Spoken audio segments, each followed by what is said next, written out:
प्यारेलाल नाम का एक आदमी था जो नदी में मछलियां पकड़कर बाजार में बेचता था। मछली ले लो, ताजा मछली, 20 रुपए की 1 किलो, ताजा मछलियां ले लो। प्यारेलाल बहुत गरीब था। उसकी शादी को कई साल हो गए थे, पर उसकी कोई संतान नहीं हुई। एक दिन प्यारेलाल जब अपनी नाव से नदी में मछलियां पकड़ने निकला तो उसकी नजर एक डलिया पर पड़ी जो पानी में बही आ रही थी।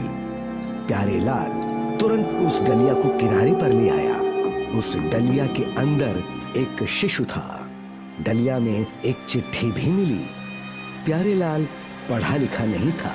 वो बच्चे और चिट्ठी को लेकर अपने घर पहुंचा और उसने सारी बात अपनी पत्नी कुमकुम को बताई।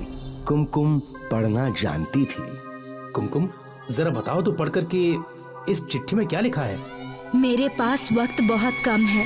अगर आपको ये बच्चा मिले तो कृपया इसे अपना मानकर पाल लें। अगर आपको पैसों की जरूरत है तो यहाँ से 15 किलोमीटर की दूरी पर एक बड़ा सा पाकड़ का पेड़ है।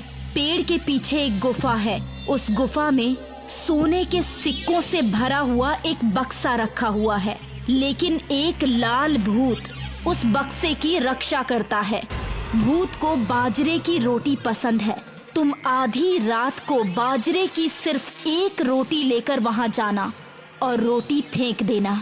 जितनी देर में भूत रोटी खाए उतनी देर में तुम्हें बक्से से सोने के सिक्के निकालने हैं और उस गुफा से बाहर आ जाना है। भूल कर भी कभी एक रोटी से ज्यादा गुफा के अंदर मत ले जाना। ऊपर वाले का लाख लाख शुक्र है कि उसने इस बच्चे को हमारे लिए भेजा। देखो तो ये कितना प्यारा है। मुझे चिट्ठी पर विश्वास नहीं हो रहा। विश्वास तो तभी होगा जब तुम वहाँ जाकर देखोगे। तुम आज रात ही वहाँ जाना। मैं बाजरे की एक रोटी तुम्हें दे दूंगी। चिट्ठी में बताई गई जगह के मुताबिक प्यारेलाल पाकड़ के पेड़ तक पहुंच गया। पाकड़ के पेड़ के पीछे बिल्कुल अंधेरी गुफा थी। प्यारेलाल ने आग जलाई और गुफा के अंदर घुसा।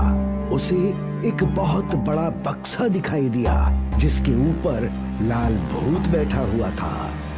भूत के भयानक नुकीले दांत और 4-4 इंच लंबे नाखून थे। प्यारेलाल ने थैले से बाजरे की रोटी निकाली और दूर फेंक दी। भूत रोटी पर झपट पड़ा। जब भूत रोटी खाने में व्यस्त हो गया, प्यारेलाल ने बक्से से मुट्ठी भरकर सोने के सिक्के निकाल लिए और फटाफट गुफा से बाहर आ गया। वो खुशी से झूमता हुआ अपने घर पहुंचा। इस लड़के के आने से हमारी गरीबी दूर हुई है। मैं इसका नाम लक्ष्मी रखूंगी। लक्ष्मी के आने के बाद प्यारेलाल अमीर होता गया। उसे जब भी पैसों की जरूरत होती वो लाल भूत की गुफा में चला जाता और मुट्ठी भर सोने के सिक्के ले आता। कुछ महीनों बाद प्यारेलाल ने मछली बेचने का धंधा भी बंद कर दिया। एक दिन प्यारेलाल ने सोचा, मैं हर बार एक ही रोटी लेकर जाता हूँ। अगर मैं एक से ज्यादा रोटी लेकर जाऊँ तो बहुत ज्यादा देर तक रोटी खाने में व्यस्त रहेगा और मैं बक्से से ज्यादा सोने के सिक्के निकाल पाऊंगा। कुमकुम, आज तो मुझे 4 बाजरे की रोटियां बना कर दो। नहीं जी, उस चिट्ठी में लिखा था कि गुफा के अंदर सिर्फ एक ही रोटी ले जानी है। तुम डरती क्यों हो? ज्यादा रोटियां मतलब ज्यादा सोने के सिक्के। अब जल्दी करो। उस रात प्यारेलाल घर से 4 बाजरे की रोटियां लेकर निकला, लेकिन कभी घर नहीं लौटा। 18 साल बीत गए। लक्ष्मी बड़ा हो चुका था। कुमकुम ने लक्ष्मी से भूत और गुफा की बात छुपा कर रखी थी। माँ, आज मेरा 19वां जन्मदिन है। आपने मुझसे बहुत सारी बातें छुपा कर रखी हैं। आपने मुझे कभी नहीं बताया कि आपके पास इतने पैसे कहाँ से आए, कि आप कोई भी काम नहीं करती फिर भी सारे घर का खर्चा चलता रहता है। पिताजी की मृत्यु कैसे हुई, मुझे सब कुछ जानना है माँ। बेटा, इन बातों से तुम्हें क्या लेना देना। तुम अपनी जिंदगी खुशी से जियो। तुम्हारे भले के लिए ही मैंने कुछ बातों को तुमसे छुपा रखा है। तुम्हारे लिए एक बहुत ही अच्छा रिश्ता आया है।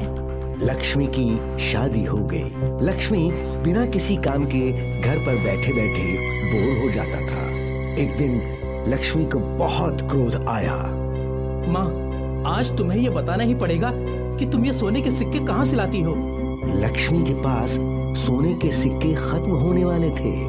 प्यारे लाल ने जितने सोने के सिक्के जमा किए थे पिछले 22 सालों से, वो उन्हीं सिक्कों को बहुत किफायत के साथ खर्च कर रही थी।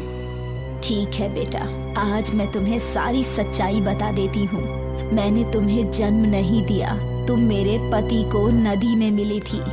कुमकुम ने लक्ष्मी को सारी बातें बता दी। उसने ये भी बताया कि कैसे एक दिन प्यारे लाल घर से 4 बाजरे की रोटी लेकर निकला और फिर कभी वापस नहीं लौटा। माँ, आप लोगों ने मुझे पाला है तो आप लोग ही मेरे माता पिता हुए। पिताजी मछली पकड़ने का काम करते थे, मैं भी वही काम करूँगा। पर मुझसे वादा करो बेटा कि तुम उस गुफा की तरफ कभी नहीं जाओगे। अब मेरी जिंदगी में तुम्हारे अलावा कोई भी नहीं है। अगर मैंने तुम्हें खो दिया तो मैं अपनी जिंदगी किसके सहारे जीऊंगी।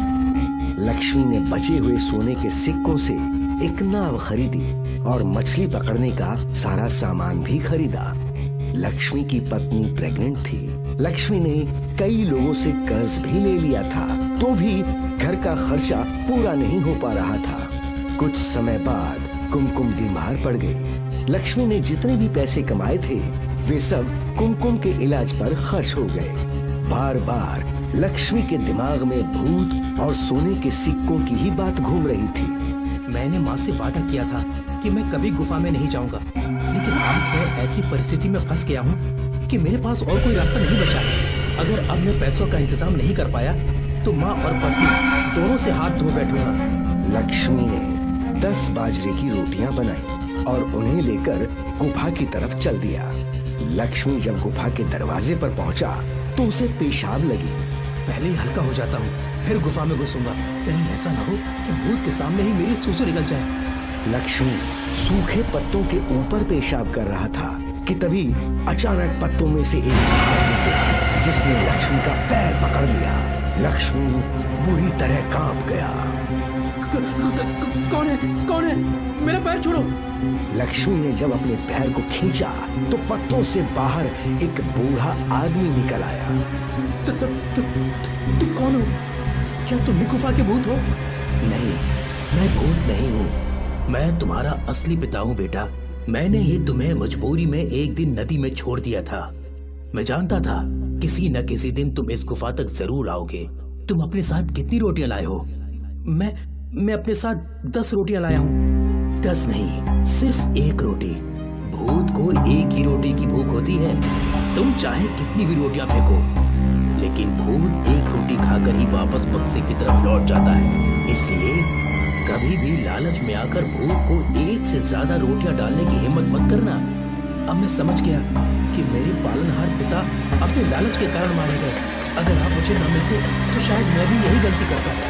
बेटा, इस गुफा को हमेशा के लिए बंद कर देना ही ठीक होगा, क्योंकि हमारा लालची मन कभी न कभी भटक ही जाता है। मेहनत से पैसे कमाना ही उचित है। मेरे पास कुछ सोने के सिक्के बचे हुए हैं, अगर तुम चाहो तो इन्हें ले जाओ। इस तरह लक्ष्मी ने अपने पिता की बात मानकर लाल भूत की गुफा को एक बड़े पत्थर से हमेशा के लिए बंद कर दिया और वो अपने घर लौट आया।